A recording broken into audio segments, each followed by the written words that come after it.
Shalom saudara. Istilah jalan kemenangan atau triumphal procession memiliki gambaran tradisi kerajaan Romawi yang selalu melakukan parade atau arak-arak kemenangan setelah pasukan Romawi kembali dengan kemenangan dari peperangan. Biasanya, setelah mereka menang perang, sang jenderal akan kembali ke kota Roma dengan gegap gempita dan sorak-sorai, disertai dengan iringan tahanan perang yang nanti akan dihukum mati di kota Roma atau dijadikan budak. Tentu Paulus sangat familiar dengan parade ini, karena ini adalah peristiwa yang meriah yang dirayakan oleh hampir seisi kota Roma. Ketika kita mengerti latar belakang ini, maka sungguh sangat mencengangkan. Paulus berusaha menjelaskan bahwa dia bukanlah sang jenderal perang tersebut atau komandan perang yang berjalan bersama dengan bangga. Tetapi Paulus adalah tawanan perang itu sendiri. Paulus menggambarkan dirinya sebagai tawanan perang yang diarak menuju kematiannya sebagai martir demi menyebarkan aroma Injil kemanapun dia pergi.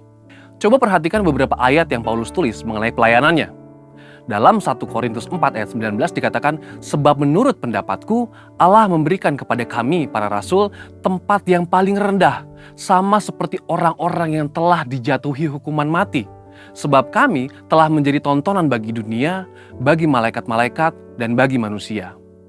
Lalu di dalam 2 Korintus 1 ayat 9 dikatakan, bahkan kami merasa seolah-olah kami telah dijatuhi hukuman mati.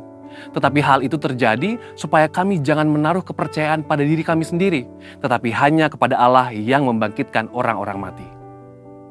Juga dalam 2 Korintus 4 ayat 10 dikatakan, kami senantiasa membawa kematian Yesus di dalam tubuh kami, supaya kehidupan Yesus juga menjadi nyata di dalam tubuh kami.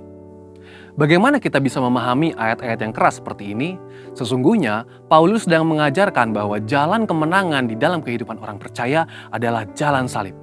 Orang-orang yang mengerti bahwa mengikuti Yesus itu ada harga yang harus dibayar. Dan Yesus sudah memberikan yang terbaik, yaitu nyawanya sendiri, sehingga sudah sepatutnya kita hidup bagi Kristus. Ayat ini mengajak kita untuk merenungkan dan menghidupi penderitaan Kristus ketika Dia memikul salib menggantikan kita.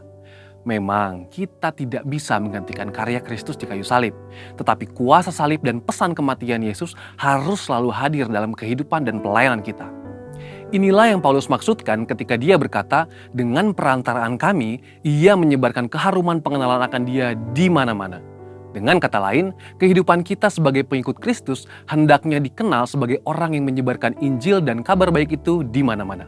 Lewat hidup kita, orang boleh melihat Kristus dan Injil itu nyata. Paulus pun sudah berbicara di dalam 1 Korintus 1 ayat 17-18, sebab Kristus mengutus aku bukan untuk membaptis, tetapi untuk memberitakan Injil. Dan itu pun bukan dengan hikmat perkataan, supaya salib Kristus jangan menjadi sia-sia. Sebab pemberitaan tentang salib memang adalah kebodohan bagi mereka yang akan binasa. Tetapi bagi kita yang diselamatkan, pemberitaan itu adalah kekuatan Allah. Dari semua penjelasan ini, kita dapat mengambil kesimpulan bahwa kehidupan yang kita jalani sebagai pengikut Kristus, baik itu dalam keadaan suka maupun duka, baik itu dalam keadaan diberkati atau dalam pergumulan, semuanya dapat digunakan sebagai kesaksian bagaimana Kristus bekerja di dalam dan melalui kita. Melalui keadaan baik, sukacita dan berkat-berkat yang kita terima dari Tuhan, itu menjadi kesaksian bagaimana Tuhan mengasihi dan memberkati kita. Namun melalui jalan salib yang kita jalani, perjalanan itu menjadi kesaksian bagaimana Kristus setia menjaga, merawat, membela, dan memberi kekuatan serta kemenangan bagi kita.